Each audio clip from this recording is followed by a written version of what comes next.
O, katulad nito. O, ano yung sunod? Ito din, serbisyo daw sa bayan, mga kababayan. Pero pera ng taong bayan ang ginagamit. Bongo at Lacson. Kita ninyo ha, mga kababayan. Bongo at Lacson. Alam nyo anong sabi ni Senator Pampilo Lacson, mga kababayan? Dito sa post ng Pilipinas Today. Ito ha. Pakita ko sa inyo. Sinabi ni, Senator Pampilo Lacson. Pakita ko sa inyo ha. Ayan, Pilipinas Today, Senator Pampilo Lacson. Anong sabi? Basahin ko lang. Ilabas natin. Ipatayo natin. Basahin. Ito ang sabi ni Senator Ping Lacson. Muling kapansin-pansin sa netizen ang paghinto at pamimigay ng ayuda ni Senator Christopher Lawrence Bongo sa mga residente sa Medellin, Cebu na nakita niyang nanlimos sa kalsada nitong Biyernes, October 3. Batay sa mga video sa social media, kwinestyon ng netizen ang tila nakapalibot na media at mga kameraman sa senador habang namamahagi ito ng ayuda. Pero bakit may kamera? Komento ng netizen. Una nang nagpayo si Senator Pampilo Ping Lacson noong Huwebes, October 2. Para sa mga kapwa ko mambabatas, huwag na umipal sa quake devastated areas. Bilang respeto sa libo-libong residente sa Northern Cebu na nasalanta ng magnitude 6.9 earthquake nitong Martes. Ang sabi ni Ping Lacson, kung gusto nyo talagang tumulong, huwag na kayong magdala ng media. Yeah? Pero kung magpuntahan kayo doon for photo opportunity, hindi na magandang tignan kasi misery yun eh. Yeah? October 3, pumunta si Bongo. Anong sabi? Senator Bongo, kinumusta ang mga residenteng apektado na nakita niyang nagmamalimo sa Medellin, Cebu. Ayan po, mga kababayan. May mga kamera. Nag-selfie pa. Kita nyo yan? Kaya sabi ko sa inyo mga kababayan, mahirap kasi yung ganun. Yeah? Pupunta ka doon, tutulong, tapos pag tinanong mo saan galing yung pera, galing sa tao. Pero, pag nag-abot ka, tulong po, tapos may media. Nakita nyo yan, mga kababayan?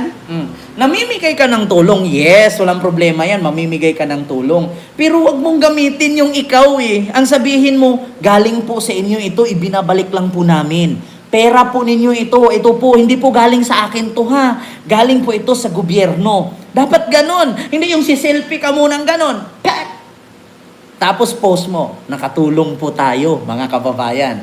Yeah? O ipopost sa page. Nakatulong po tayo, mga kababayan. Ngayon pong araw na ito, nandito po tayo sa Cebu, sa mga apektado sa lindol. Nakatulong po tayo. Diba? Ang lakas ng loob, magsabing nakatulong, akala mo naman pera nila yan. Diba? Budget po yan na ibinigay sa kanila galing sa tax ng taong bayan. Kita nyo yan? Ang hilig, alam nyo sa totoo lang, ang hilig kasi magputo-ups eh. Diba? Kita mo, kung saan siya nandun may picture. Sabi nga ni Ping Lacson, wag na po kayo magpicture kasi misery yun eh. Misery, ang pangit tignan. Kagimbal-gimbal. Bakit? Pupunta lang kayo doon kasi nalindulan. Kung hindi nalindulan, di kayo magpapakita. Di ba? Yan ang mahirap sa kanila. Alam nyo, sa mga politician, pabor sa mga politician, may sakuna. Bakit? Nakikita sila ng tao eh. Kung walang sakuna, walang mapakinabangan ng tao sa inyo. Kaya nga kami, mga mahihirap, sana nga araw-araw may sakuna eh. Bakit? Kasi naglalabasan kayo eh. Nakikita namin tumulong kayo at yung pera namin ibinigay ninyo, inangkin nyo pa galing sa inyo. Galing sa opisina nyo. Pera naman namin yan. Pag walang bagyo, walang baha, walang lindol, hindi kayo nakikita. Kung makikita man kayo, nag-iikot kayo, inaangkin yung pera nyo, hindi naman sa inyo. Totoo yan, mga kababayan. Diyos mio marimar. Anong sabi ni Senator Ping Lacson? Kung gusto nyo talagang tumulong, huwag na kayong magdala ng media. Pero magulat ka, yung media, Diyos mio marimar, nag-iikot. Diyos ko po. Tapos ngayon, mga kababayan, ibinalik nila kay Senator Ping Lacson yung sinabi, huwag magdala ng media. Bakit daw si PBBM tumulong sa Pampanga may media? Natural po yun mga kababayan na magdala ng media si Marcos kasi po, for the record po yan. Ang Malacanang po, ang Pilipinas or ang Philippine government may sarili po yung television or PTV, Philippine Television. Natural lang po yan na i-record kasi presidente yan. Kung hindi sundan ng media yan, kung ano mangyari sa kanya doon, ay hindi natin alam. Bakit? Ginastusan po ng taong bayan yan. Kaya nga may mga bodyguard yan eh. Di ba? Presidente yan, natural lang yan.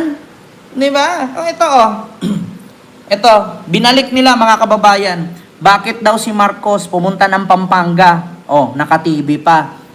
May mga media daw nakabuntot. Si Marcos. Alam niyo, sa totoo lang mga DDS, ang bububo niyo talaga. Diba? Si Sara nga pupunta nga lang ng dahig, ang daming vlogger nakapunta doon. Do you think yung mga vlogger na yun, they can afford to pay their tickets? Their hotel? Diba?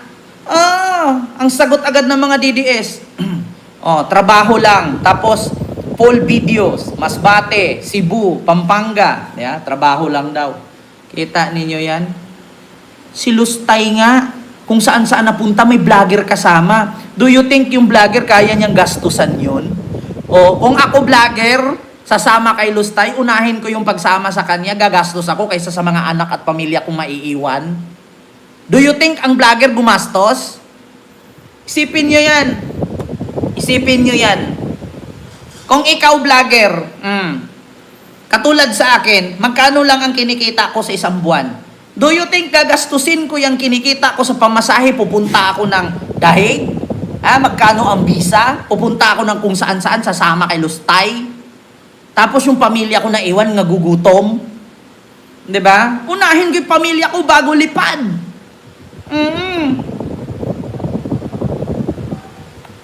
Sino pinagluloko ninyo? Diba? Diyos ko naman. Sino pinagluloko ninyo? Tapos, isipin ninyo, yung mga sinama ni Lustay na mga vlogger. Kilala ko lahat yan, alam ko mga walang pera yan. Hindi naman mga milyonaryo yan. Diba? Mga kaibigan ko yan kilala ko yan. Mga walang pera yan, mga walang trabaho yan, nagbablog lang yan. Ako nga, kahit kumikita na ako sa pagbablog, nagsa-sideline pa rin ako, nagtrabaho pa rin ako Di ba? Sino pinagluloko nila? Sino pinagluloko? Ako nga, kahit wala akong anak, nagbabayad lang ako ng bahay, wala akong pinapakain, may aso, pusa lang, yung mga bata ko. O yung mga anak ko, yung anak ko, hindi ko naman sinistuntuan kasi yung babae, may pera naman, kaya naman yung buhayin yung anak namin. Diba? Hindi nga ako gastos ng gastos. Once in a blue moon nga lang ako mag-abroad. Diyos ko. Kita nyo yan? Tapos naglulukuhin nyo ako. Sabi ko sa inyo, gastos yan ng mga politikong sinasamahan nila. Diba? Makilala ko yan Diyos ko. Kasamahan ko yan noon. Siyempre, gluluko ninyo. Diba?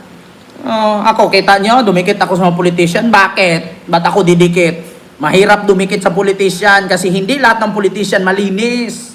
Diba? Majority sa mga politician may sabit. Kaya ayaw ko dumikit.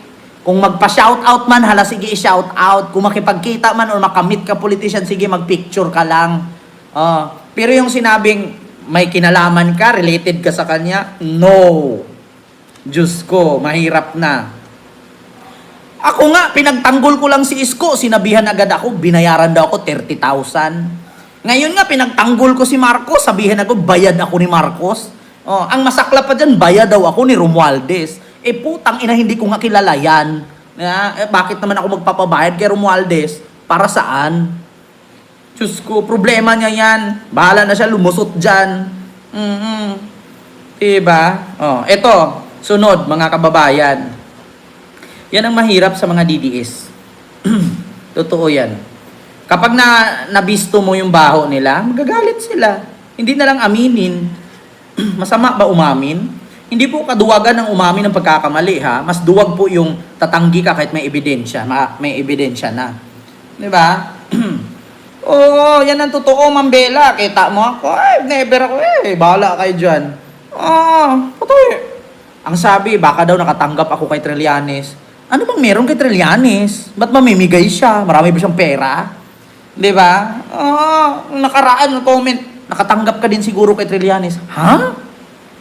Bakit ako tatanggap kay Trillanes? Para saan? Ba't ako bayaran ni Trillanes? For what?